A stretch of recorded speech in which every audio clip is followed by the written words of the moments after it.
Welcome to Football Today, Week 3 preview brought to you by Captain Morgan. I'm your host, Bobby Skin, here with my co-host, Justin Penik, and we're going to talk about this Jets 24-3 victory over the Patriots. No Chris Rose. He's not allowed to talk, or so he says. He's calling blitzball all week, so he's not going to be on the show this week, but we'll have his picks and all that good stuff. Justin, how you doing? Bobby Skinner, I'm good. And what we just watched is pretty boring Thursday night game. That's what Thursday Night Football is all about right there. But I'm excited for the Jets. I'm excited for the Jets. I mean, you see behind me, we're Giants fans. Of course. Double don't dog it, Dougie. Enough. It was cool to see MetLife have life, no pun intended, and energy. Like that is a stadium where if there's a team that if there's a team that has some sort of excitement around it, that can be a fun stadium to be at. So Aaron Rodgers coming out, fans were electric, and the Jets coming out and scoring a lot of points early. Aaron Rodgers looked good, and I don't want to it's against the Patriots. I don't want to do that. The defense is good, and here's something the Patriots this is where you have to be the most happy from the Jets' point of view, is that I know he scored a touchdown, but Christian Gonzalez did a pretty damn good job against Garrett Wilson. Held him to 5 catches for 33 yards, followed him the whole night. Did a pretty damn good job, and that's been my worry with their passing game is it's Garrett Wilson or nothing. But Rodgers was extremely efficient getting the ball out in the right places. And in a way, basically his majority of his incompletions were to Garrett Wilson. It seems like Rodgers Alan Lazard is useless unless it's Aaron Rodgers out there. But he was able to get it out to the tight ends. And I had this stat. He was 22 or 23 on passes of 10 yards or shorter, 4 or 12 on the deeper ones. But he was just kind of surgical on getting the ball out the right places all night long. And that's what Aaron Rodgers is going to do. That's when Aaron Rodgers is at his best, that's what he's doing. And that's exactly his pre-snap reads and the amount of time that he takes under center processing before the snap. I mean, there's nobody better at it in the NFL right now. Now that Brady's gone, there's nobody better at it than the NFL right now that could just read a defense pre-snap, know exactly what they're going to do than Aaron Rodgers. And that's why I wasn't as worried. Maybe this is a different conversation in the postseason when just everything gets amplified and everything gets better. I wasn't that worried about the lack of weapons outside of Garrett Wilson because I just knew that Alan Lazard and Aaron Rodgers, they've worked together before. Boom. That's going to be fine. They're going to be fine. Mike Williams, if healthy, he's going to be involved. Xavier Gibson, they're just going to be involved and they're going to be enough. Here's the stat that stuck out from tonight, though. I was watching the Next Gen broadcast. I don't know if they showed this stat on the main broadcast. Weeks 1 to 2, Aaron Rodgers outside the tackle box, throwing outside the tackle box, was 0 for 3 and sacked 2 times. Aaron Rodgers throwing outside the tackle box tonight, Thursday. On the run. 6 for 7, 84 yards, sacked 0 times. And according to my guy Sam Schwartzstein, that was the most completions or the most yards that he's had since 2017 throwing outside the tackle box, which that's a pretty crazy stat. So the fact that Aaron Rodgers was moving like that. He got a couple of nice runs too. Yeah. It was great to see him not just be surgical, get the ball out of your hands quick and be decisive, but extend those plays, find those guys down the field. This Jets, if there's some teams that deserve this talking point, but the Jets are definitely one of them. This Jets team barely had a preseason. They had a training camp, of course, where they had some joint practices. I think they had 3 joint practices. Against the 3 worst teams in the NFL, the Giants, the Panthers, and the Commanders. Right, but Aaron Rodgers didn't have a preseason. And especially Aaron Rodgers did practice a lot this summer, but this offensive line barely practiced this summer. Olu Fashanu got in there after Morgan Moses at right tackle. They ran the ball a lot, and I think he looked pretty decent. But this offensive line barely practiced with each other, was with a lot of different combinations during the summer. So this is still a team. Mike Williams barely practiced. So this is still a team that is getting used to each other and flowing and, getting together that overall flow of what they're going to accomplish this year. And I think this is one of the first games where it looked good. Yeah, and it did look really good. So, it was good for them. Um, Now there is a little bit of it's the Patriots because the Patriots they're offensively are such a boring watch. There's bad and then there's boring bad, and the Patriots are boring bad, where there's just no juice in this offense. Like if they can't just hand the ball off and lean on teams, they have nothing. Right? Like Brissett threw the ball past 10 yards 4 times in this game. I didn't count the Drake May drive, one, because that's when Drake May came in and the game was over and I wanted to write down my notes. They had 32 plays compared to the Jets 72. Their longest drive was 8 plays, and their longest play was 22 yards. One, offensively, they can't pick up a blitz, right? 7 pressures from linebackers and DBs, 15 pressures from the guys up front. And Brissett will just will throw a low leverage pass or try and scramble or throw it away or take the sack. Like there's just no pushing the issue when you're down by 2 touchdowns, and you should be pushing the issue a little bit. Where it's just like I would like to see Brissett, because Brissett should be the starter right now, right? We saw a little bit of Drake May at the end. I know they had this, you look 16 play drive, but he didn't look particularly ready in any of those moments, even though he just probably would be a little more fun than Brissett. They shouldn't be putting him in, but I feel like Brissett should push the issue a little bit more so this offense could get more success besides just handing the ball off to Ramondre Stevenson. And the talking point amongst the broadcast was, well, they don't have the weapons to do that. And I guarantee the talking point amongst the coaching staff behind closed doors is, well, we don't have the offensive line to do that. Even if our weapons are suspect, we don't have the offensive line to do that. Yeah, they're just a bad offensive football team, unfortunately. And but we've been a fan of a team, Bobby, the last couple of years where we've had similar talking points, and and an offensive coordinator and like a Jason Garrett who we've gotten frustrated with, saying that's not a reason to not try and be explosive in the NFL today. Like if there are opportunities. There are opportunities where you can, catch the ball, snap the ball out of shotgun, take a 3-step drop and have a receiver. If you find that Tyquan Thornton, Javon Baker, Jalen Polk, whoever is on the sideline running a 1v1, and they can go up and maybe make a play on a football. I mean, that play takes 2.5 seconds to develop and let go. If you find that a guy is 1v1 against the Jets DBs, maybe not the best of ideas, but I mean, there has to be some ways to get creative, to try and push the issue, be explosive. Your lack of personnel is just not a good enough reason to not try anything. Well, it's one thing when it's a tight game and their run game is going, but they ran the ball 9 times in this game. So it's not like you just, we were so committed to the run that we, and it was working. When you're down 2 scores, you should be pushing the issue a little more.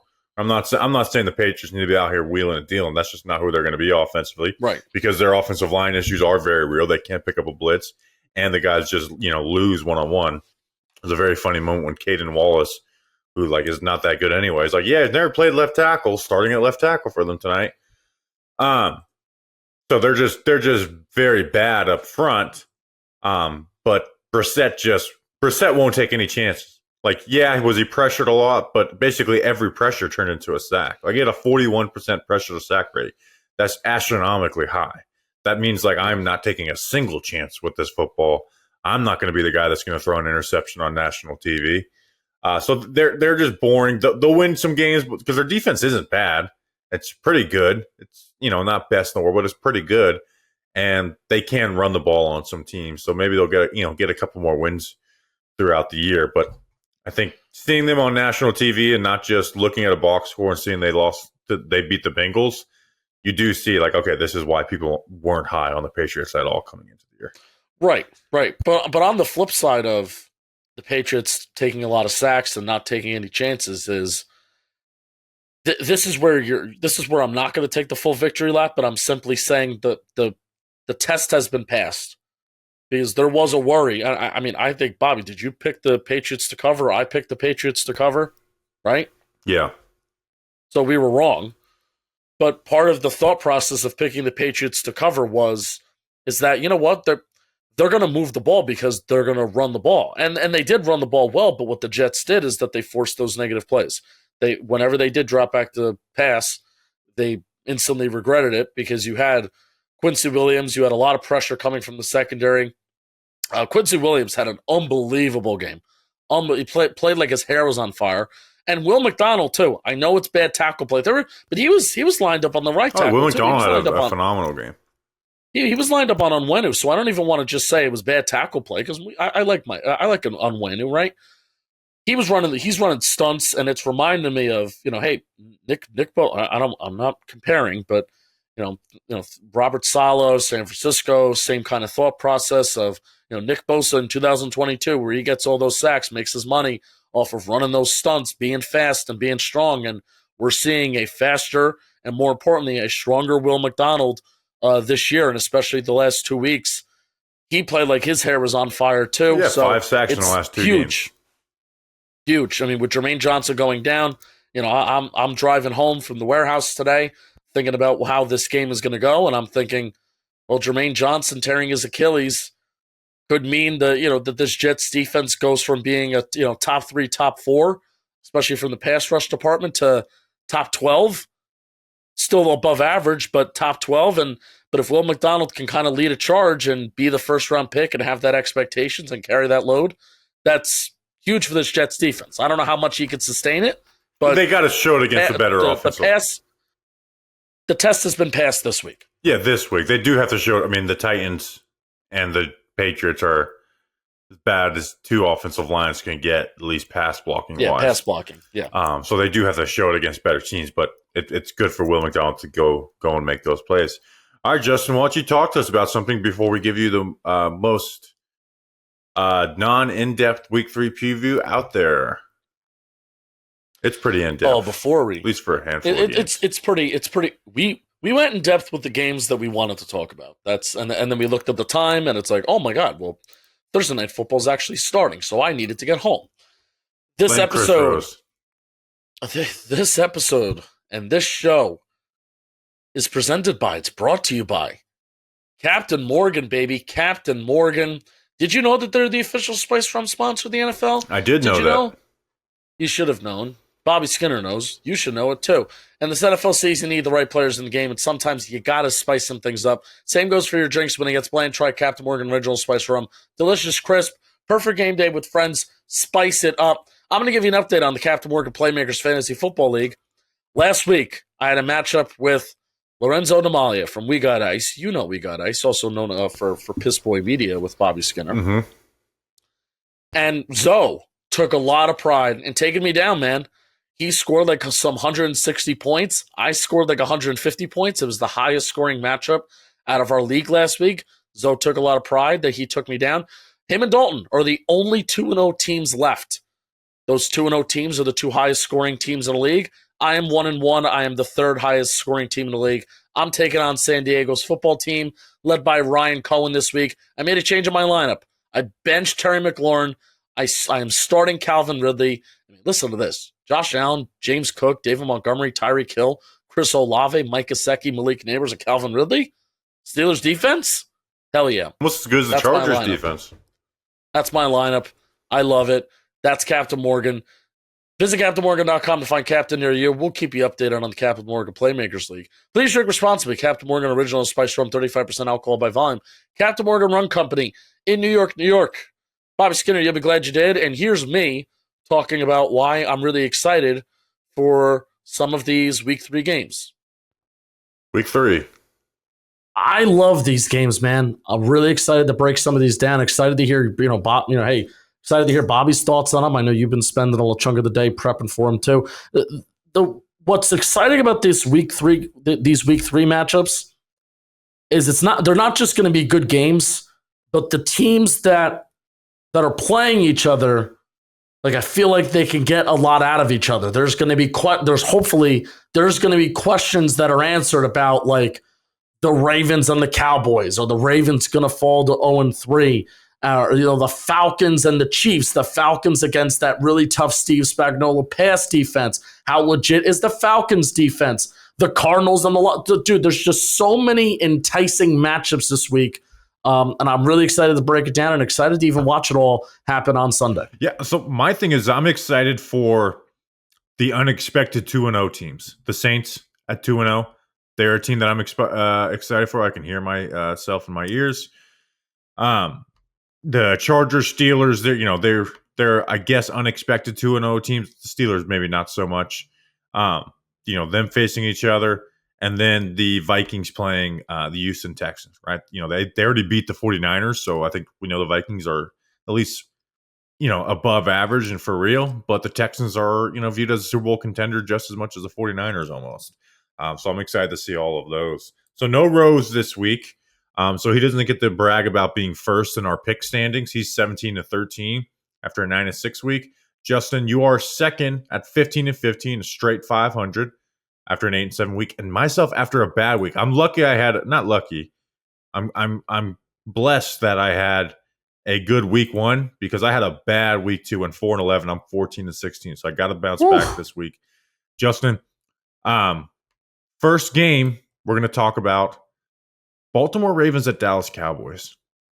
I feel this game is huge for both of these teams, right? Because one of these teams will either be the Ravens will either be 0-3, which I don't care how good you think you are. 0-3, man, you got a long shot to actually making the playoffs, especially in a competitive AFC. And then the Cowboys could go in 1-2, and we could just be looking at you and just like, we're not even viewing you as like that much of a threat in the regular season after they got boat raced by the Saints. I think the Cowboys are the better team, but I think the X factor in this is that how hard it is to prepare for Lamar, and the stat of Lamar only having 1 loss in his career versus the NFC, and that happening to be against Wink Martindale with the Giants and his defensive coordinator for, I think it was 3 years. I think that's a real thing. Like, I think Lamar is really hard to prepare for when you haven't been able to do it consistently, and the Cowboys haven't done that in 4 years. Right. Now, since Chris Rose is not on the show, we can talk about this. The Cowboys are 1 point. It's a pick 'em, but the Cowboys are 1 point underdogs to the Baltimore Ravens. Does that line shock you? No. Why should it? No, that they're 1 point. That they're 1 point underdogs at home. I mean, why should it? If you would view these two teams as relatively. I view these teams as relatively even. So if I'm making the line, I'm making the line at Cowboys -3. Where if this is a game played on a neutral playing site, then it is a straight up pick'em game. So I'm shocked that the Cowboys at home. I know they just lost last week at home for the first time in quite a long time, but I'm shocked that they are 1 point underdogs at home, because I still do view the Cowboys as a superior team talent-wise than the Baltimore Ravens. It's just that X factor is Lamar Jackson can, and possibly will carry that Baltimore Raven team to good places that they may or may not go this year. And this is a Lamar hero ball type of year. We saw, even though they played that game close week 1, you could see it in the way that they're operating, and then last week losing to the Raiders. Here's the main thing is, can Micah Parsons win this game versus Dallas? Because I think the Cowboys are going to put up some points. But you saw Chris Jones in week 1, and then Max Crosby took over last week with 2 sacks and 4 tackles for a loss. He was just basically unblockable, and that Ravens offensive line is bad, and Micah Parsons is someone who can win games on your own. And as good as Lamar is, the strength of this Cowboys defense is their athleticism, right? They got guys that can run and chase you down. It's how the Ravens, they're not just going to be able to line up and be better. How are the Ravens going to start dealing with real deal pass rushers? Because you're going to be facing them every single week in the NFL. And when they start playing teams in their division, do you think TJ Watt's going to be hard to block? Do you think Trey Hendrickson's going to be hard to block? Do you think Myles Garrett's going to be hard to block? So if star defensive ends are just ruining their games, then they're in a rough year, man. And I don't think you can rely on hero ball all that much. So they need to figure out a way to limit that. And the way to limit that versus the Dallas Cowboys is to lean on them and run, because they are a soft defense when it comes to the run game. Yeah, Linville Joseph, Jordan Phillips, Mozzie Smith have been terrible. So is and Onosa Odigizua too. In the run, but I will say Osa Odighizuwa is the guy that should own the Ravens' interior defensive line. Like you mentioned, Micah Parsons is an X factor. Of course, he's an X factor every single week. Superstar. He's a superstar. But Osa Odighizuwa should be the X factor for the Dallas Cowboys this weekend from a pass rushing perspective. But they're really bad in the interior, and their line. I think DeMarvion Overshown should be getting, like, the fact that I see DeMarvion Overshown getting 62 snaps and Damone Clark getting 67 snaps. I know PFF has Damone Clark rated out well, but my eye test thinks that DeMarvion Overshown could be more of a playmaker for this Cowboys defense, maybe next to Eric Kendricks. If you like Eric Kendricks as your linebacker one, I want DeMarvion Overshown getting close to 100 snaps because I think he can be that dude even right now, even though this is technically his first year since he was hurt all of last year. But the Cowboys' weakness is that interior defensive line and running at those linebackers and then seeing if they can make plays. That's what the Saints did last week. And then right when you think that they're going to run the ball, they play action them to death, and then there's big plays over the top. So that's what the Ravens can do. It's what the Ravens maybe should do. But the Ravens also don't have the same personnel that the Saints do. The Ravens don't have, Zay Flowers is fine, but they don't have a Chris Olave. They don't have a Rashid Shaheed that maybe can beat guys over the top. Zay Flowers is maybe that guy, but I don't know, man. It's tough. It's tough for Lamar to play hero ball when who is he going to throw the ball to? Yeah, like the bad versus bad matchup, and I like Kalen Carson. I think he'll end up figuring it out, but he's a rookie right now. Is like Kalen Carson versus, like, the Ravens wide receiver too. I guess that would be Rashad Bateman. Like that. Rashad Bateman. That's a question. But I do think the Cowboys are going to have a hard time defending Lamar. Like when you have Lamar, Lamar always gives you a chance. Now here's why I'm going to predict the Cowboys to win. And here's why. The Ravens have the number 32 passing defense in the NFL right now. And there's obviously number one rushing defense, and the Cowboys running offense is awful. So you're not going to get anything out of that. I think CeeDee Lamb just has like 160. He's been limited a little bit these first two games, and he's a little banged up. But the Ravens didn't have an answer for Devontae Adams. Rashee Rice beat him. Xavier Worthy was able to get a few big plays. I do think this is a game for the Cowboys, and seems like their game plan a lot of the times is just, hey, let's just spam CeeDee. Let's spam CeeDee Lamb and go after him. And this, as much as people talk about the Saints offense in that matchup last week, and they sure should, that Saints defense is nuts. It's nasty, and the Ravens defense is just not that right now. They've lost too much talent. They're not coached as well. And I think CeeDee's going to go off, and I think it's ultimately going to lead to a Dallas Cowboys victory. What the Cowboys did better than almost any other team in the NFL is last year is they put up points, and they put up points in a hurry, and they put up points early. And that's what I think they could do against the Baltimore Ravens. And that's the path to success, is if you make the Ravens one-dimensional, you take the ball out of Lamar Jackson in terms of him running.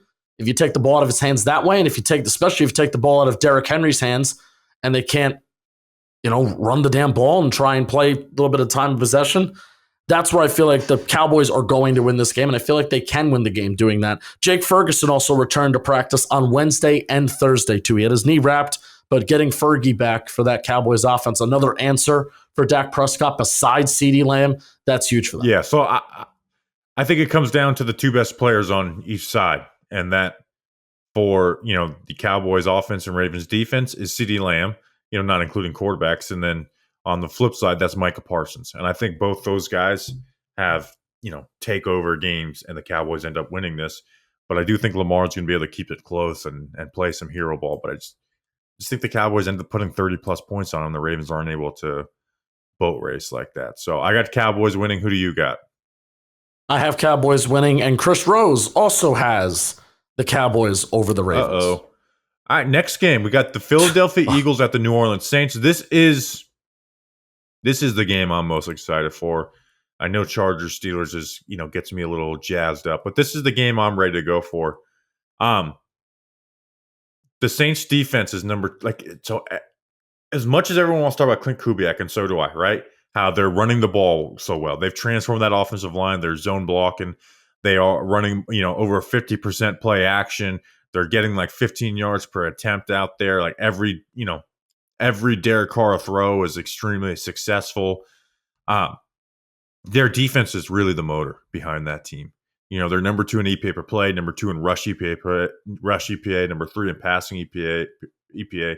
Like the only defense that's playing better than them right now is the Chargers, and the Chargers have the benefit of playing not the Saints and the Panthers and the Raiders.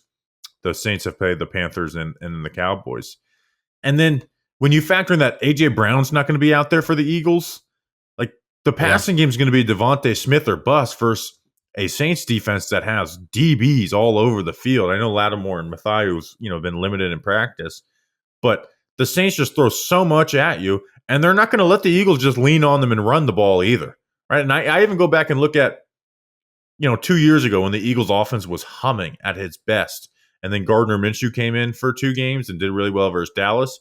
The Saints shut that shit down. I know it's just Minshew, but I think the Saints defense gives this Eagles offense some fits. Yeah, I'd agree, because I just don't think there's that many answers for Jalen Hurts outside of Devontae Smith. I don't view Dallas Goedert as that threat. I don't. The Eagles' answer, it would have to be just running the ball, because they've been extremely doing that through 2 games, and just leaning on that. Jalen's used his legs a lot more in that Falcons game. Is just truly leaning on the run game. Because they're still really talented. They still have a really good offensive line. So it's not it's not that the Eagles offense cannot handle the talent of the Saints defense. It's just I think the Saints defense is a better unit and has and they play smart, they play fast, they have answers for everything. Like they're a top 5 defense in the NFL. And I thought that before the season too. Yeah, I mean, and you want to know what's crazy, Bobby? Maybe we can even transition to the Eagles a little bit here too. I was just thinking, we like to, the Eagles are a team of stars. So, they have good players. The Eagles are a team of good football players, and we say the talent is kind of too good to fully fail. The Saints defense, I think Tyrann Mathieu, one of the best players in the league, right? One of the best safeties in the league. Demario Davis is one of the better interior linebackers. We talked about on their in the team. National Football League. Who's a better linebacker than him in the NFL right now? Fred Warner and Roquan? Alontae Taylor. I mean, hey, he may allow some big plays, but Alontae Taylor has been a stud at producing negative plays and as a pass rusher and tackles for loss. You still have Cam Jordan up the middle too. At this point is definitely maybe a little bit more of a name, but still a guy as a presence. Carl Granderson's pretty underrated. But then you look at the Eagles defense on the other side. Who's the player on the Eagles defense that you look to right now, Bobby, and say that guy is playing really well through 2 games, like leading the way? I don't think there's a single player that sticks out. No, there's not. It's which is Jalen shocking. Carter, except for the fact that Jalen Carter is gas, so he makes great plays, but he's not consistent. That Eagles defense, like you said, who do you trust to go out there and just be really good consistently through an entire game? Like this is not the defense that they were a couple years ago. Slay's not the same player. Bradbury's obviously washed, and then now he's injured for the entire year. Chauncey Gardner's been awful, and he may be out of this game anyways. With the Eagles. The Eagles are going to win the division. I'm pretty confident in that. But for them to win more, they need all that offense to be putting up 30 points. And I think A.J. Brown, if A.J. Brown's playing in this game, it's a different thing. But A.J. Brown, to me, is like their most important player outside of quarterback on this entire roster. Like he is that guy. Like you forget how good he was last year because Tyreek had such an amazing year. A.J. Brown was on pace to break the receiving record through 10 games last year. Like he's what makes that offense go. And without him, you see it having issues. I know they put up 21 points on the Falcons, but they could have done more if they have a guy like A.J. Brown. He is what makes that offense go. And without him, I have a hard time picking them against a team that I view as a top 10 team in the NFL in the Saints. We've seen Jalen Hurts actually do pretty well under pressure and actually pretty well against the blitz so far through 2 games. I can see, though, with the Saints, the Saints have aggressive players. The Saints have Dennis Allen is an aggressive defense coordinator that does get after it. Can you see the Saints turning up the dial blitz-wise? And we'll look right now at their rankings blitz-wise. They are the New Orleans Saints. I think they're middle. They have to be middle of the pack. Well, no one's blitzing anymore. So if you blitz even 25%, you're like a top 12 blitz rate in the NFL. I know. Yeah, they're middle of the pack. They're actually 25% on the dot. But can you see them turning up the dial a little bit more with that pressure? And then this is the first week where we see Jalen Hurts really struggle with that pressure. Maybe, but I think they're going to be focused on stopping the run because they trust Marshawn Lattimore and Alontae Taylor and Paulson Adebo to handle that passing game. Like don't let us get beat in the run game. Don't let them just have their way in the run game and create long drives that way. Like that's what I'm doing, and that's the Saints defense. That's what they live off. I mean, they're an all 11 unit, right? Their D line, their linebackers, and their DBs are all two-way players. There's not a single player on that starting defense where he's not really so good in run defense. So I think that's their main thing is like don't let them beat us by just hand the ball off to Saquon Barkley because that's been the Eagles' success this season so far through 2 games is handing the ball off. Right. Here's what I'm really watching for in this, besides just win. Just the Clint Kubiak offense. When does it level out? Because they're not going to put up 45 points every fucking game. Yeah, there's eventually going to be a baseline, right? So when do they where reach is that? the baseline with that? Because we're not talking about, it's not like Bobby Sloak going to the Texans and then it's like, oh, well, CJ Stroud's just amazing. We know Derek Carr is not a, great quarterback. But there's times where he's looked good and there's times where he's looked awful. Where, like you said, where's the baseline? You can't run play action over 50% throughout a whole season unless you're Arthur Smith. And you don't want to be doing that unless you're just a bad, ugly offense. Where does that offense level out?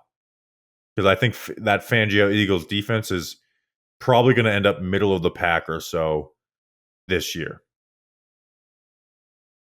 Yeah, and where is this offensive line at? That's the other thing. Like I'm waiting for this offensive line to kind of fail. Because that's the one area where you feel like they could really struggle. And then if the offensive line struggles, and then we're talking about allowing pressure, then that's where Derek Carr struggles, and we get into these 3rd and long situations. That's where Derek Carr struggles. If the offensive line falls off, and then I think there was so much more evidence of Alvin Kamara being washed than Alvin Kamara having this resurgence. And I'm glad that he has. Disagree and Alvin with Kamara that. Still really well. I mean, just 2 years ago he was balling, and then last year behind an awful offensive line. I mean, one of the worst offensive lines in football. But I mean, even like rushing yards over expected and yards after contact, some of these running back stats he was not very good in, and it's been kind of a decline. But hey, you can even throw it out there with Alvin Kamara too, where every single player that's been really successful in this offense, probably outside of Chris Olave, because Olave has probably been the one that's been the most quiet. I mean, he was 36 inches away from getting a touchdown last week against the Cowboys. But, him having an 80-yard game, and then that was the best. He was barely featured in week 1. I actually think Olave could get better, and that's an argument for why this offense will continue to shine. It's because even if Rashid Shaheed isn't catching 50-yard balls every single week, or Alvin Kamara isn't leading the league in yards per carry or whatever, is that you still have Chris Olave, who's a legit number 1 wide receiver, who's been featured at times, and he can be featured more. So, but I am waiting for the offensive line to fall off, and then if that fall off happens, how far is everybody else's fall off? I just like Fuaga, he's a beast. I think Ruiz is going to be really good. It's just where did the other guys in there, the Lucas Patricks, Trevor Penning. And Trevor Penning, right? Like, is he going to be a league average right tackle? Because I think that's a huge win for them at this point. But I don't think this is the game that it levels off. I guess I can 11 off to 30. They could score 30, and that's 15 points below their average, which is crazy to fucking think about. But I got the Saints in this. I think the Saints go to 3-0, and I think people stop going from this is fun to why not us mindset in the NFC. Yeah, I got the Saints too, man. AJ Brown being out is it may turn this into a different story, but I got our New Orleans Saints, and so does Chris Rose. He has the Saints over the Eagles. Son of a bitch. We need to incorporate the listeners in here too somehow. To where they can make picks. I think that's very reasonable. Maybe we should put like 16 comments or 15 comments and be like for the Texans, dislike for the Vikings. But I think we just choose one person every week. that's what we do on Talking Giants. But I know. I like that though. we'll see. We'll figure out a way to do that. All right. Next, we got the Houston Texans at the Minnesota Vikings. 2-0 teams, Justin. You know what matchup I'm really excited for in this game? Which one? Brian O'Neill and Christian Darrisaw versus Danielle Hunter, revenge game, and Will Anderson. Yeah. Because that's as good of a tackle duo in the NFL as there is from the Vikings. And the pass rush of Will Anderson and Danielle Hunter has been lethal through 2 games. Like that addition of Danielle Hunter has been as advertised. Yeah, and you saw week 1 where Brian Burns and Kayvon Thibodeau, those are supposed to be, 2 kind of elite edge rushers, struggled against those Minnesota Vikings tackles. You saw Bosa have a sack over Darrisaw, but the fact that, hey, it's strength against strength. Why is the Vikings offense such a good destination? A big part of that is that you have 2 really good tackles on book ends. And then the Houston Texans, obviously them adding Will Anderson and Danielle Hunter is awesome. So yeah, 100%. That's something that we're gonna be looking out for. I think you're muted. Darrisaw and O'Neill have allowed 1 sack, 1 quarterback hit, and 6 pressures through 2 games, which is really good. And then Danielle Hunter and Will Anderson through 2 games, they have had 4 sacks and then 13 pressures combined. Like that's just, that's strength versus strength right there. I do think the Texans end up winning because this Vikings defense is known as the chaos defense. They changed so much post-snap. They changed the picture. Well, what young QB in the NFL is prepared for that, right? As the dumbing down of the quarterback position has been like a crazy hot topic the last couple of weeks. And especially as like the whole too high and, teams aren't pat. I wanted to ask you about that, damn it. It's honestly, I'm getting Mel Kiper, I think said something that wasn't that serious. Also, when you say too high, it also includes cover 4, right? It's not just talking about fucking cover 2. Anyways. There's no young QB who's better at post-snap processing than that, and the Texans have options, and with all 3 of their wide receivers, Stroud has shown an ability to create better this week. Like, I understand that they only scored 19 points on the Bears, but the Bears defense is really freaking good. Like, through all the struggles of Caleb Williams, we've forgotten how good the Bears defense actually is. Like, they're a better defense than the Vikings, to me, in my opinion. And they didn't make mistakes. CJ Stroud just kind of got the ball in the right spot. I think the Texans hand the Vikings their first loss, Justin. Yeah. CJ Stroud's just really good on 3rd down. And that, that's where Brian Flores can make his money. That's where Brian Flores shows that he's going to put 7 guys on the box and it's going to look like a cover 0. And then he pulls 4 of them back, right? Or 5 of them back, or however many of them back. So that's where Brian Flores can get creative and he can make quarterbacks think that one thing is coming and then something completely different comes. So has CJ Stroud faced a defense like this yet? I would say no. So I'm even interested to see how CJ Stroud does post-snap processing, because I don't care if you even expect or you're even prepared on a 3rd and 7, which CJ Stroud on early downs hasn't been awesome, but that was also kind of like a trend last year. Is that he wasn't the best on 1st and 2nd down, but he was really good on 3rd down because they try to run the ball in early downs. So I wonder, even as somebody who is such a good post-snap processor as CJ Stroud, I don't know if he's faced somebody like a Brian Flores yet. So I will continue to be impressed with CJ Stroud, as we are every single week, if he continues to just, I see these 7 guys on the line of scrimmage. I'm not going to fucking blink at that. What defense in the NFL right now do you think is the closest to what Flores does? I mean, now that Wink is gone, Wink Martindale's at Michigan. Would Todd Bowles maybe be the a fine Patriots? answer? Todd Bowles, I think the Patriots, they show a lot of looks, but they don't blitz. They did last year, but they do. play the Patriots. They do. But Todd Bowles would probably be that answer. Well, C.J. Stroud had 470 yards and 5 touchdowns versus the Bucs last year. Hell yeah! So, like, I think C.J. Stroud is basically the only, when I say young, like still on there, hasn't gotten a contract yet. Players. I think he's the guy who's the most prepared for that by far, and I think he's going to do well. I don't think they're going to put up. I don't think he's going to do what he did last year versus the Bucs. But what I think is, for a chaos defense that's not brimming with talent on the Vikings, C.J. Stroud can handle that. If the Vikings were just stacked with talent and they ran that type of defense, is a different story.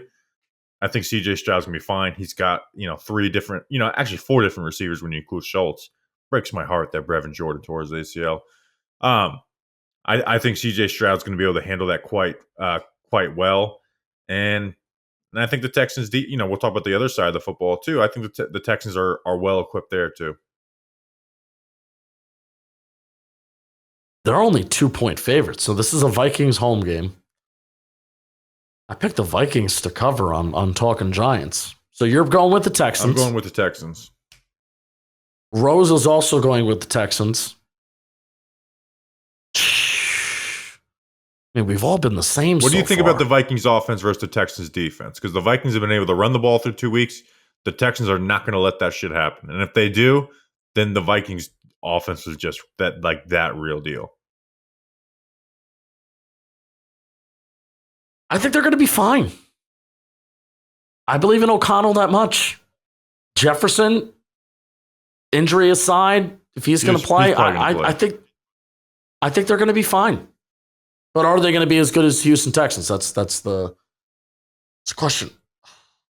I'm going with the Texans, man. I have a feeling that the Vikings could hang in this game. I have a feeling that Sam Darnold could do some fun stuff, and we could continue to see a run here. And I believe in Kevin O'Connell, and I believe in that offense. But everything just points to the Texans are just humming right now. Yeah, I just won that Texans defense shuts out the run game. They were a top 5 rushing defense last year. They just totally shut out the Bears. Now the Bears' offensive line is awful, so that has something to do with it. And DeAndre Swift is not good. Maybe one of the worst free agency signings of the offseason in Chicago.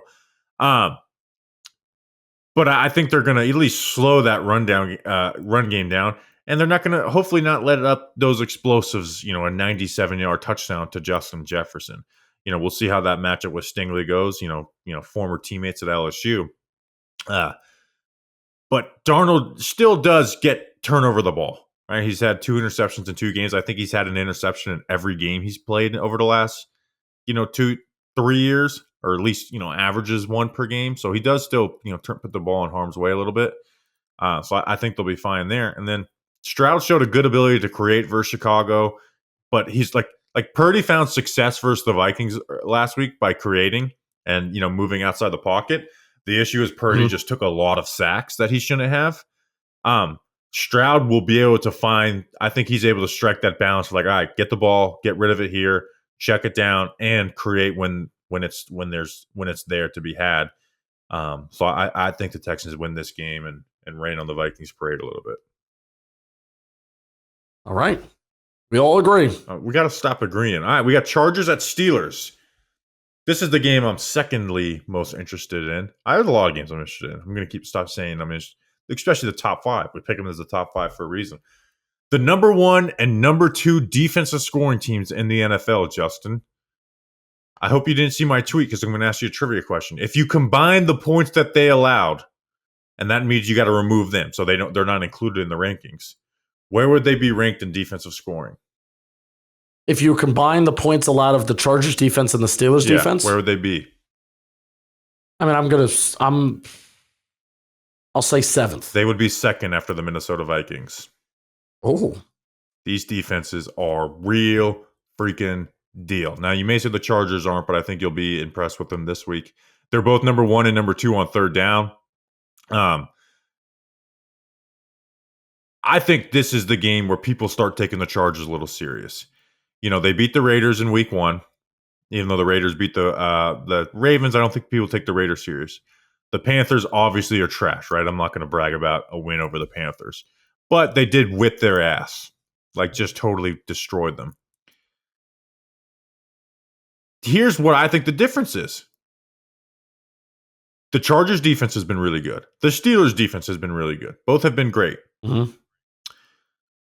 The Chargers running game is really good. The Chargers have Justin Herbert at quarterback, dealing with an injury, but they have Justin Herbert at quarterback. The Steelers offense has not been good. And their running game specifically has been really bad, right? Yeah. They're averaging 3.6 yards per carry. So the Chargers are 4th in yards per carry. The Steelers are 28th. And the quarterback advantage obviously goes to the Chargers. And I think what the Chargers do on defense is going to take away what Justin Fields likes to do and stop him from getting those runs. I got the Chargers in this game. I think I'm very confident in my Chargers this week. Where are the Chargers ranked in a rushing EPA per play? Per play, I probably like 6th or 7th. They're 3rd. Okay, never mind. Which is, I'll tell you what, man, that's really, really freaking impressive considering how much they run the ball. They're not relying on a lack of volume and just, being good in spots. They're like legit good. And then where are the Steelers? 25th. 25th in EPA per rush. That's boosted a little bit by Justin Fields too. And it's just really funny that the Chargers have a 40.3% pass rate over the first 2 weeks of the season, and they're 30th. The Steelers are 31st at 37.9, and the Saints are last at 35.6. Well, they don't need to throw the ball when you have a 30-point lead at halftime every week. You don't need to throw the ball in the second half. When you're completing every pass for 20 yards. Yeah, that too. The Chargers offense, you have to respect their run game. When you're facing the Steelers in offense, tell me this is what we need to stop. A couple George Pickens deep passes. I mean, that's the only offense the Steelers have been able to produce through 2 weeks has been George Pickens deep passes. The only rebuttal that I'll give to you, Justin Fields. I mean, the only rebuttal that I'll give to you is I think you have to view the Steelers defense as a legit run-stopping defense as well. That's the only rebuttal I'll give. I agree, but then the Chargers, this shouldn't be a high-scoring game. If the Chargers can put up points on the Steelers defense is great. So So let me ask you this. I mean, the Chargers have an advantage on offense with their running game, and they have Justin Herbert. The Steelers don't have any advantage on offense versus any team. But do you view the Steelers defense as more talented and the Steelers' ability to stop the run more talented than the Chargers offense? Very much so. But I think the Chargers defense, while it won't be what it's been the first 2 weeks, obviously, the Chargers defense is going to be good this year. It's not going to be dominant or anything because it doesn't have the talent to be that. But I think people are underestimating how good of a defensive coordinator Jesse Mentors is going to be. Okay.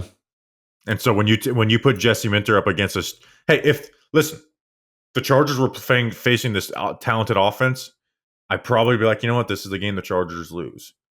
But the Steelers' offense isn't that. So I think this is going to be a low-scoring game, and the Chargers. And you also have Justin. I mean, the whole forgotten part about this is that you have Justin Herbert.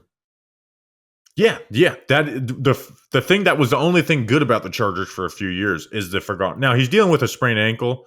So I don't know how much weight I put onto that, but it's obviously going to be better than Justin Fields. So, yeah, I got the Chargers in this one. I feel really good about it, too. Where's Rose going? Rose has the Steelers over the Chargers. We finally disagree with something. Please, thank you very much. All right, you got me, man. And seeing that the Chargers were 3rd in EPA per rush is like, whoa. Like they're doing it. They're running the ball 60% of the time, and they're that good at it. The Steelers just have a much more talented roster. That's the main argument, is that they have the more talented roster. And you could even make an argument that they have a better head coach, not a better system. I think the Chargers system. The Chargers coaching staff is more advantage of Tomlin than what Tomlin is right now. I understand the longevity and all that, but you ask me on a 1-year basis, who would I rather have coach my team? It's Jim Harbaugh and the staff he's assembled, and he's like Moses. He's leaning on them. And I'm going to go Chargers as well. You picked Steelers minus 1.5 on Talking Giants, though. I did. Well, I changed my mind. All right. So I'm going to be right on one show. He's playing both sides. That's how he comes out top. All right, Well, no, I mean, I didn't know the Chargers were third in rush GPA per play. I did not know that. I thought they may be one of these teams that just runs the ball and in spite of it not working, which the Steelers are doing. The Steelers are 100% doing that. And they should, because their passing game is not reliable. But that's what they should be doing, to set up some play action shots to Pickens. The 36 over under, I think that's too high. That's very low, Justin. I know it's very low. We got Lions at Cardinals of the last of our big five. This is the run the damn ball game of the week. The Cardinals are committed to the run, and the Lions need to recommit to the run game. What do you? I know you're high on the Chargers, as am I. Cardinals. Yeah, the Cardinals. I'm high on the Chargers. Any upset alert here for the Cardinals, Justin? Yeah, man. Because I almost feel like the Cardinals. Let's have this comparison. Do the Cardinals feel like the 2021 or the 2022 Detroit Lions, where their defense is bad, their defense has no talent, but man, is that offense fun? And that's what maybe I would say 2022, because I think 2021 was maybe Goff's first year and that was bad. But 2022 is when the Lions started to score a little bit of points, and they just needed like a little bit of a better defense, and they need a little bit more of a better team. And that's maybe where I kind of feel the Cardinals are at. So I think there is an upset city possibly brewing here. If the Cardinals upset the Lions, I'm gonna really lower my expectation for the Detroit Lions. And it's not a shot at the Cardinals, because I like them. Their offense can score points. They should score points from the Detroit Lions. But the Detroit Lions have no excuse for not outscoring them. There's no excuse for them not outscoring them. They are supremely more talented than that Cardinals defense. And then, the Lions defense has got good talent too. They're maybe not playing to their potential, but they're talented. There's no excuse for the Lions to not score 30 plus in this game. If the Cardinals score 39 in this game, the Lions need to score 40. I don't think there's any excuse for the Lions to lose this game. And then they fall to 1-2. Then my expectations for this Lions team are we'll see, because Goff's been bad under pressure this year, which has been a theme of him his entire career.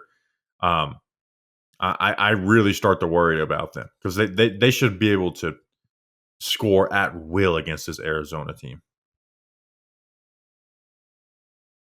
Yeah, so I mean, getting Amon-Ra St. Brown more involved feels like an easy win. Not forcing it to Jameson Williams, even though Jameson Williams has been fun and Jameson Williams has been good this year. He's leading the NFL in receiving.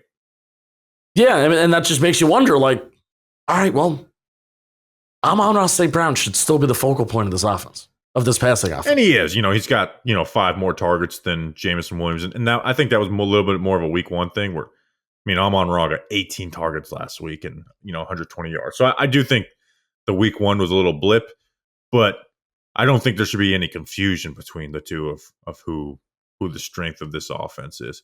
Now, Jameson Williams does give them that ability to create the big play, but they shouldn't, be. Yeah, I agree with you. I understand. Again, he's leading the NFL in receiving, so it's hard to complain about that, Justin. But I don't think the Lions' path to consistent success is 11 targets for Jameson Williams. And part of that is not throwing the ball 55 times or whatever it was last week. Right. It's because they should recommit themselves to running the ball. Use Jameson Williams for those big plays. And hey, I was not high on Jameson Williams coming to the season. I'm eating my crow on that, but you should still try and lean into running the ball more. You have that, right? You have that offensive line. You have the best running back duo in the NFL. You have Sam Laporta at tight end. They should really recommit and use this as a game to reestablish their identity.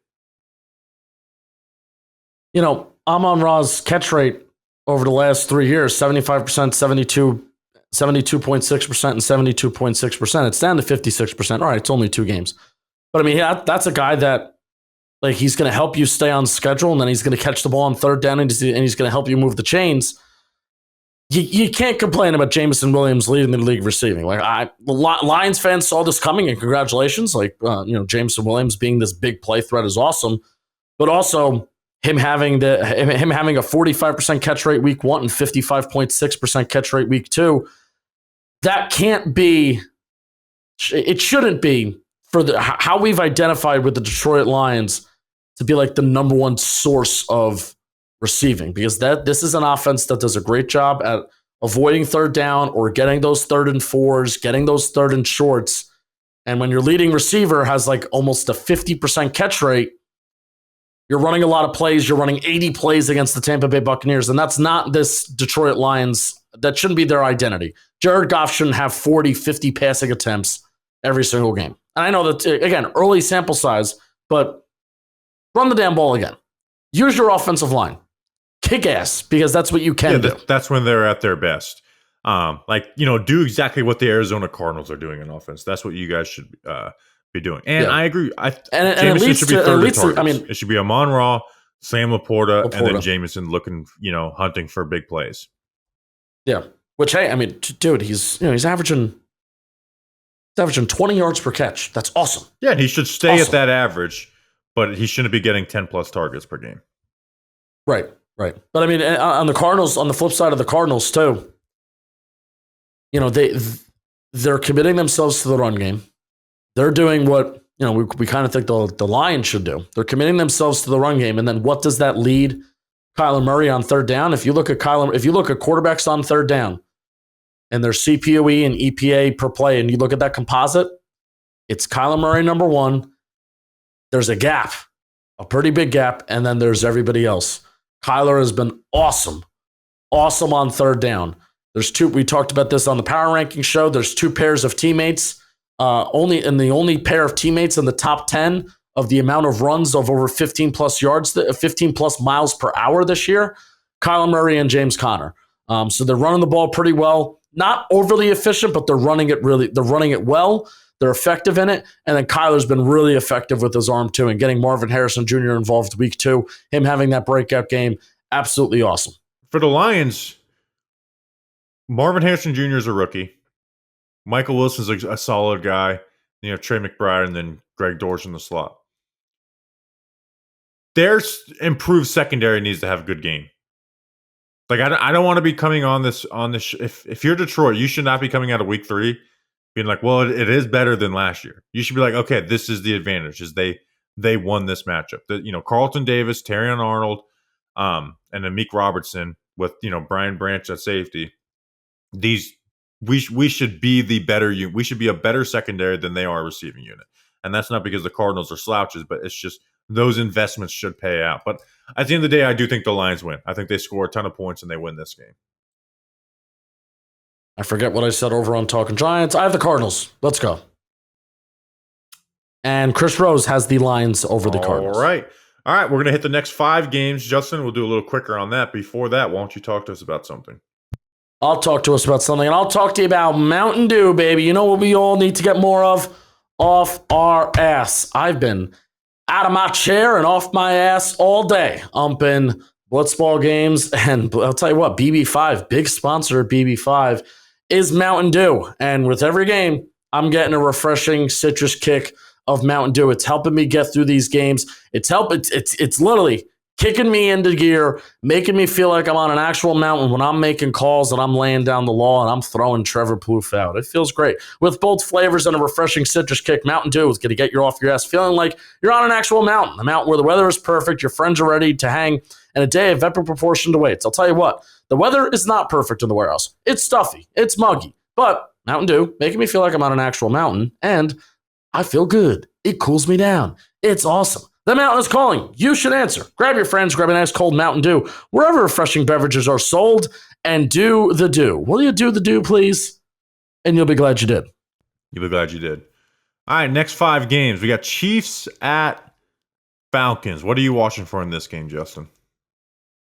I am watching for how is Kirk Cousins continuing to move, and he had a good game. Especially on, really all phases, first down, second down, third down. I'm seeing if Kirk Cousins and that passing offense, or just that offense in general, against a very good Steve Spags defense, and Steve Spags has a very good defensive mind now, especially against the pass. How can Kirk Cousins and the Falcons offense move the ball, and can they move the ball successfully against the Chiefs defense? And the Chiefs, defense hasn't been like lights out this year either. Now they faced what I view as two good opponents, and especially on offense with the Ravens and the Bengals. But what they've been able to do is let Chris Jones literally win games for them, right? Strip sack versus the Ravens, and then which actually I don't know if they even scored off that, but nonetheless, Chris Jones really affected that Ravens game, and then the sack fumble that Joe Burrow had, that was created by Chris Jones, even though he wasn't the guy who actually got the sack. So, he's creating wins for them. And the Falcons' O-line has not been performing up to its expectation. Like, Drew Dalman in the center was their weak link, but the rest of the guys aren't out there killing it the way that they've been known to do over the last couple of years. Yeah, mention this stat on the Power Ranking show. Chris Lindstrom, out of all guards that qualify, I think there's 61 guards that qualify with enough snaps. He's last in pass blocking efficiency. That's not Chris Lindstrom. That's not. Chris Lindstrom's supposed to be one of the best guards in the game, not be last in pass blocking efficiency. So that's Chris Jones versus Chris Lindstrom. It's the battle of the Chris's here. That's a battle I'm watching. Here's something you should watch if the Falcons have a chance. Trivia question: who has the worst rushing success rate in the NFL right now on defense? Since we're talking about the Chiefs, I'm guessing the Chiefs. Just kidding. Yes, they do. I wanted to throw you off to the throw off. The Falcons, until Kirk Cousins is healthy, and even when Kirk is healthy, should hand the ball off to Bijan Robinson nonstop. Just non-fucking stop. He is so good. You saw it versus the Eagles. You saw it week one, even though you looked at the stats and they weren't that good. When I just watched that game without looking at stats, this guy's sick. He's balling. Hand the ball off to Bijan. That is your offense. You draft a running back 7th overall. Use that son of a gun and get him going, and then look to get whatever success you can in the passing game. And I think they will. But at the end of the day, I'm just taking Patrick Mahomes over a hobbled Kirk Cousins, and I'm going to go the Chiefs in this game. I think they're going to really disrupt Kirk on offense, because you're going to have to throw the ball at some point. And then I think that Chiefs offense, I think this Chiefs offense versus Falcons defense is a sneaky great matchup, because they're not like these star-studded defenses that you look at, and then Chiefs offense is a little Mahomes or bust, no Pacheco. I think this game could actually be pretty low with scoring. If I were to give you a score prediction, I'm going to go Chiefs 17, Falcons 10. Yeah, it feels like it's a game that Matthew Judon's going to have to take over against. The Chiefs still have maybe a little bit of a tackle question. Jawan Taylor's not great. Grady Jarrett's there, but the Chiefs' interior is very, very good. Their pass rush is Judon or bust. Yeah. We talk about the Chiefs' run defense almost every single week, being like, "Hey, they're susceptible here. They're susceptible here," and teams just don't do it. Even teams that should, like the Baltimore Ravens during the playoffs. Why are running back designed runs only happening on the amount of times I can count on one hand, despite the game being in a game neutral situation?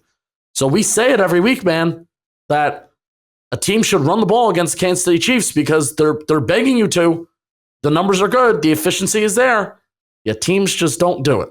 And I don't know why. So until a team just absolutely just kicks their ass and wins by running the ball and maybe does what, just try it. Try it. I know you're playing Patrick Mahomes on the other side. And I know there's a worry of, we don't want to be too conservative. And if we run the ball here and we get it and we play, we get it behind the chains, and then that pass rush could tee off, Chris Jones could tee off, and then we give Patrick Mahomes good field position, blah, blah, blah. If that's the fear, he's going to beat you regardless. So I'm choosing the Chiefs too. And who does Chris Rose have? Who does Chris Rose have? Who's going to lead the Chiefs in rushing attempts? Oh. Chris Rose has the Falcons over the Chiefs. I like that pick. I don't hate it. If Kirk Cousins was a little more mobile, I would probably pick them too. If Kirk Cousins is what we thought he would be in the offseason, I would pick them. Kareem Hunt's not going to be activated in time, right? Hey, maybe.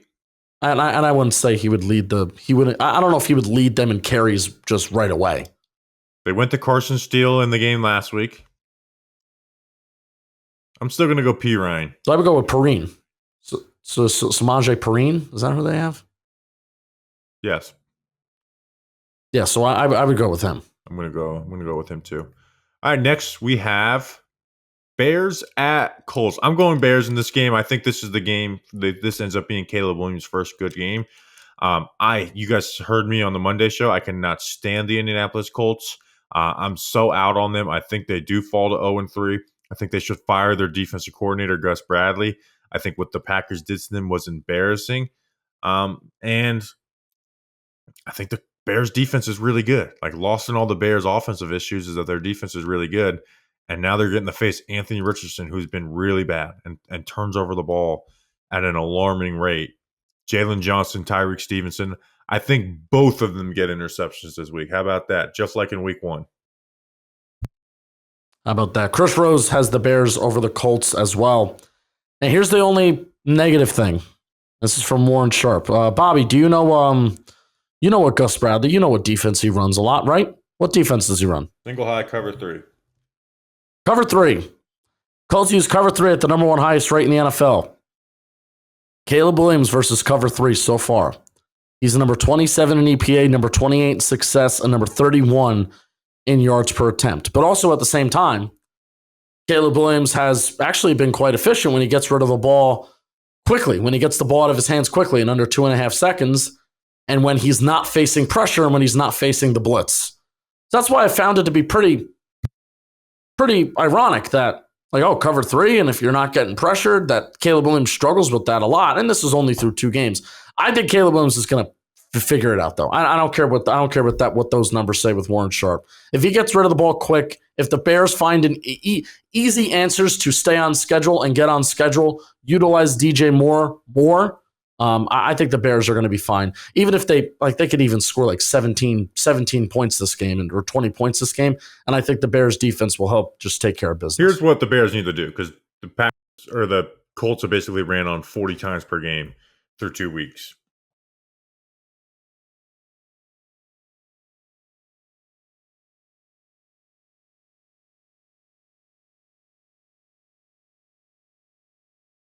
He has 48 yards, 2 yards per carry through the first 2 games, and there's no other back that's doing anything. They're the worst rushing team in the NFL right now.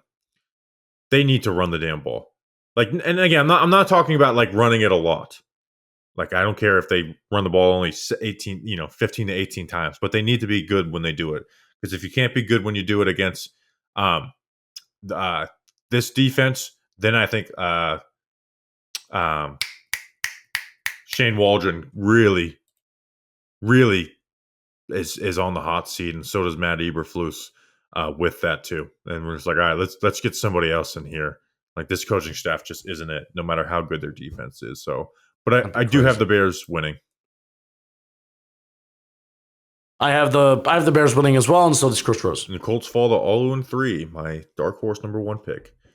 All right, Packers at Titans. Malik Willis revenge game or Jordan Love playing? I think the Titans win this game.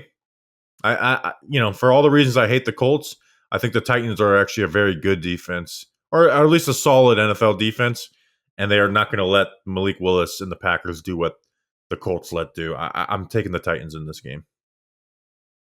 I hate that I'm picking the Packers because I do think Will Levis is getting hated on a little ttoo much because the highlight bad plays are bad and they're unacceptable.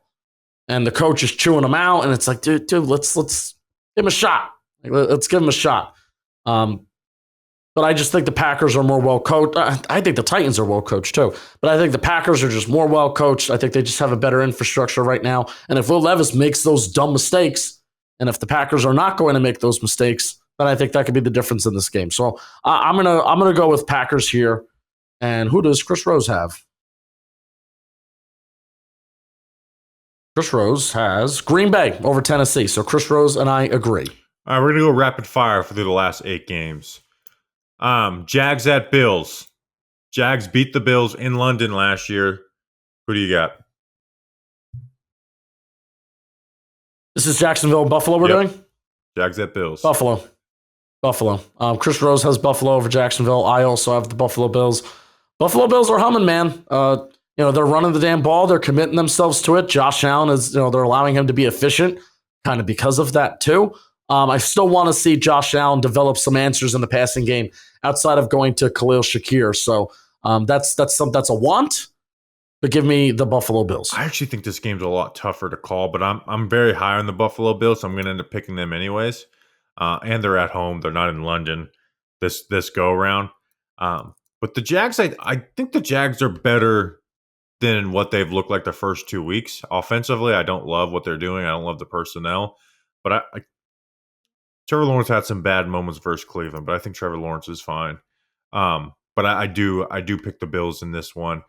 49ers at Rams. This is the everyone is fucking injured bowl. Like literally, like Debo, Kittle, McCaffrey, Kupp, Nakua, Jonah Jackson, Steve Avila. I mean, literally everybody is injured outside of these quarterbacks, basically. Who do you got in this one? But I think the Rams' injuries are more significant to them and their roster than the 49ers at this point. The 49ers defense is still really talented and healthy, so. Give me the 49ers over the Rams. Gotta go 49ers. And so does Chris Rose. He has San Fran over to LA. Panthers at Raiders in the we got beat by the Chargers this year bowl. Who do you got? Panthers at Raiders. You talk first. I got Andy Dalton. Andy Dalton, the Red Rifle. You forget their best passing game last year was with Andy Dalton. Put up a lot of passing yards on the Seattle Seahawks. I'm going the Panthers get an upset win. That locker room's a little rejuvenated. They get a win over the Las Vegas Raiders. Hey, you know what? I'm with you. Where Chris Rose has the Raiders over the Panthers. I'm gonna go Panthers over Raiders. Where I'm with you. Where I think that Panthers offensive line, they're playing well. They're playing well as a unit. Their win rates are high. I think there's some talent there, and I think I talked last week how I think the Raiders' defensive front was going to control the Ravens. I don't think that's going to be the case this week. I think the Panthers have a shot here at winning that battle up front. So give me the Panthers here. A little bit of a breathing new life, breathing some new air with Andy Dalton. Dolphins at Seahawks. Tua's gone. He's on IR. It's hard to not pick the Seahawks at home versus the Tua-less Dolphins.